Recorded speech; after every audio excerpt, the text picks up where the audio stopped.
청주에는요, 청주 근처에 초정약수라고 있거든요. 600년 전에 처음 발견되면서 세종이 워낙 어릴 때부터 몸이 안 좋고 여러 가지 피부 질환이나 여러 가지 문제가 생길 때 이런 초정에 방문을 해서 기본적으로 피부 질환이 나았다라고 하는 기록이 남아 있습니다. 자, 오늘 탄산수를 이용해서 클렌징 하는 게 정말로 좋은지 아니면 어떤 문제점이라도 있는 게 아닌지에 대한 부분들을 여러분들과 한번 공유해보고자 합니다.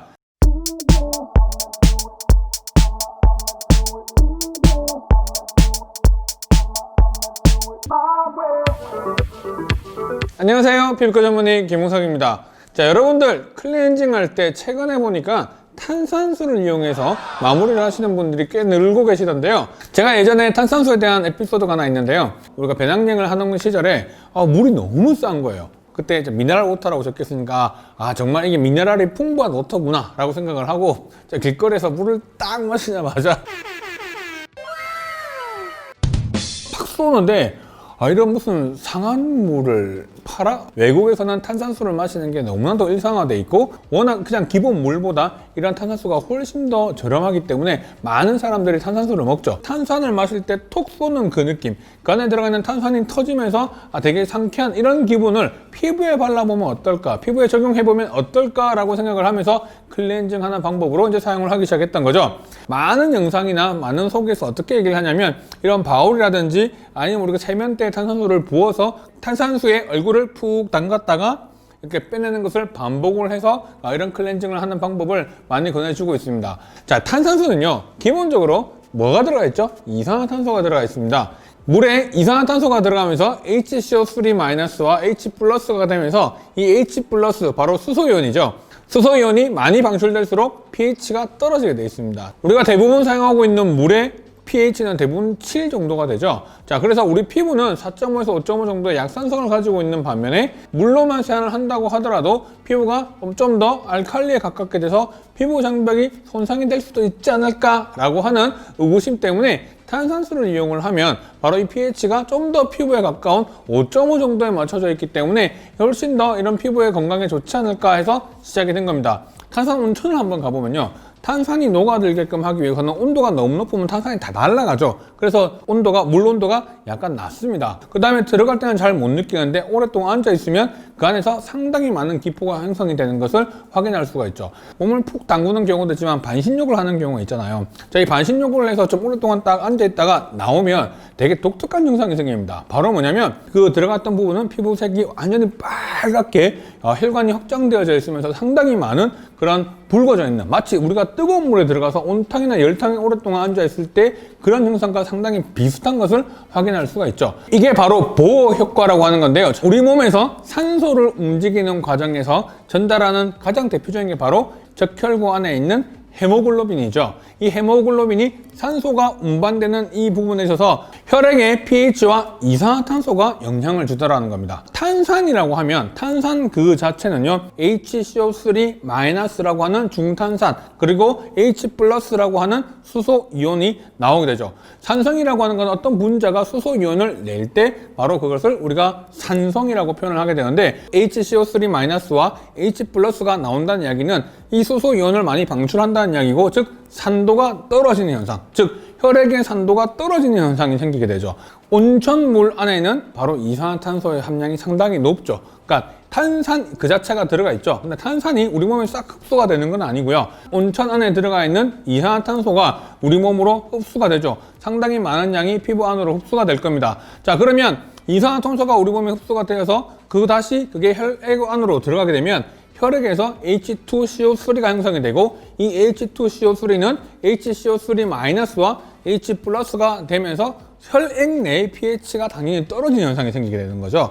자, 혈액 내의 pH가 떨어지게 되면 바로 헤모글로빈이 갖고 있던 산소를 방출하게 됩니다. 자, 그래서 이산화탄소 농도가 높아지면 산소 분자를 전부 더 많이 방출해서 주변 조직에 산소를 더 많이 흡수를 하게끔 만들어주는 환경이 생기니까 혈관이 확장이 되죠. 왜? 산소가 더 많이 필요하니까. 그래서 혈관이 확장되는 효과가 있죠. 바로 이게 근육 운동 내에서도 마찬가지로 나타나는 겁니다. 근육 내에는 산소가 되게 필요한 상황이 생길 때 산소가 바로 필요한 게 아니고요, 근육 내에 이산화탄소와 젖산의 농도가 상당히 높아짐으로 인해서 pH가 떨어지게 되고, 이 pH가 떨어짐으로 인해서 결국은 다시 헤모글로빈에 붙어 있던 산소가 떨어져 나오면서 상당히 많은 산소들이 주변 조직에 공급하게끔 되어주는 효과가 나타나는 거죠. 자, 그래서 혈류순환이 상당히 좋아지는 과정이 생기는 겁니다. 온천에 갔다 와서 이런 걸 보면 되게 상당히 혈액순환이 상당히 좋구나라고 느껴지고 실제로 눈으로도 그렇게 확인할 수 있는 게 바로 그러한 이유 때문이죠. 요즘 화장품들 보면은 화장품들 중에서 어떤 미세한 거품들을 많이 만들어내서 이러한 모공 안에 있는 노폐물까지 깨끗하게 제거해주는 그런 버블을 이용한 클렌징 방법들이 상당히 많이 나왔죠. 마찬가지로 이 탄산수에 들어가 있는 탄산이라고 하는 이 가스도 마찬가지로 피부에 접촉을 하게 되면 피부 표면에서 상당히 미세한 입자들을 만들게 되고 그런 뽀글뽀글 생기는 거품들이 결국은 모공이라든지 여러 가지에 타고 들어가서 그 안에 있는 노폐물까지도 정리를 해주는 그런 개념으로 생각을 하기 때문에 여러 탄산수를 이용한 후기들을 좀 조사를 해봤는데요. 유수분 균형이 맞춰지면서 피부가 건강해졌어요. 그 다음에 부기완하는 물론 미백 효과까지 봤답니다. 사실 제가 볼 때는 그런 증상은 아닌 것 같고요. 방금 말씀드린 것처럼 피부의 혈액순환이 살짝 좋아지게 되면서 미세한 노폐물들이 좀 더 떨어져 나가는 상황이 생기니까 피부의 결과 톤이 일시적으로 좋아지는 현상이 생기게 될 수밖에 없고 그로 인해서 피부가 좀 더 맑아지는 효과가 보이는 거지 그 자체가 미백 효과가 보인다라고 이야기하기는 어렵습니다. 자, 그래서 이런 탄산수를 이용해서 어떻게 우리가 하면 좋겠느냐라고 하는 부분들이 있는데요. 시중에 나와 있는 탄산수를 구매를 해서 사용을 한다고 한다면 탄산수 그 자체가 들어가 있는 건 괜찮은데 여러 가지 맛이 나는 탄산수들을 사용을 해서는 절대 안 되죠. 왜냐면 어쨌든 거기에는 합성 향료가 들어가게 돼 있고 실제로 그거는 오히려 피부에 자극을 충분히 줄 수 있는 거죠. 우리가 이 탄산수에 들어가 보면 되게 느끼는 게 피부가 되게 따갑다, 자극적이다라는 미세한 느낌을 좀 받게 됩니다. 바로 혈관이 상당히 확장이 되고 염증이 지속되는 분들한테는 조금 주의가 필요하지 않나 생각을 듭니다. 아토피 피부염이 있으신 분들이 염증이 되게 심해서 진물이 나거나 문제가 있는 분들한테 탄산수를 사용하는 건 좋은 방법은 아니고요. 가려움증이 유발되는 곳에는 사실 가려움증을 좀 완화시켜주는 효과가 있기 때문에 그 가려움증을 완화시켜줌으로 인한 2차적인 효과는 상당히 좋을지는 모르겠지만 이 염증이 좀 더 너무 심한 경우에 이걸 사용을 하면 오히려 이런 것들이 더 자극이 될 수 있는 부분들도 분명히 있습니다. 특히 주의해야 될 경우가 바로 뭐냐면 평소에 모세혈관 합성증이 있거나 안면 홍조가 있으신 분들의 경우는 기본적으로 피부 표면에 있는 혈액에 대한 순환들이 상당히 많은 사람들이죠. 특히 주사 피부염에도 마찬가지로 피부에 있는 혈관이나 이런 것들이 자극이 돼서 염증 반응을 일으키는 질환들의 경우에는요. 탄산수에 좀 더 오랫동안 피부를 담그게 되면요. 실질적으로 그 부분에 상당히 많은 혈류량이 증가하기 때문에 오히려 기존에 있는 혈류량보다 훨씬 더 많은 양의 혈류량이 들어가기 때문에 얼굴이 더 붉어지거나 민감해질 수 있는 부분에 역시 문제가 생기게 됩니다. 자, 그래서 피부가 특별하게 문제가 없거나 트러블이 없는 사람들은 사실 문제가 되지 않지만 특히 얼굴이 붉어져 있는 분들의 경우에는 탄산수를 이용해서 너무 과하거나 오랫동안 하는 방법은 좋지 않습니다. 자, 그래서 이 탄산은 기본적인 pH 자체가 약산성이 있기 때문에 마무리를 하는 정도의 클렌징 방법으로 사용한다면 상당히 도움은 될 것 같고요. 그 시간도 역시 가볍게 간단하게 짧게 끝내시는 것도 하나의 방법이 아닌가 생각합니다. 적당하게 물과 탄산수의 비율을 섞어서 좀 더 탄산이 들어가 있는 함량을 줄여서 자극을 조금 더 완화시켜 주는 것도 하나의 방법이 되지 않을까 생각합니다.